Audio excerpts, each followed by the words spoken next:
भाई, एक आदमी था जो अपना छोटा सा धंधा चलाता था। रोज सुबह से शाम तक मेहनत करता, मगर लोग उसका मजाक बनाते, कहते तुमसे कुछ नहीं होगा। दोस्त दूर हो गए, रिश्तेदार ताना देते रहे। उसके पास सिर्फ दो चीजें थी, हौसला और ईमानदारी। हर दिन वो छोटी छोटी चीजें बेचता, कभी नुकसान, कभी थोड़ा फायदा। लोगों ने कहा बंद कर दो, वक्त जाया कर रहे हो, मगर उसने रुकना नहीं सीखा। दिन महीने बने, महीने साल। धीरे धीरे उसका धंधा चल पड़ा।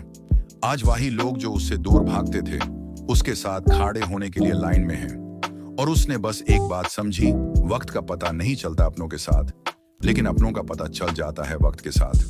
भाई, नाकामी बस एक रास्ता है, मंजिल सिर्फ उन्हीं को मिलती है जो रुकते नहीं।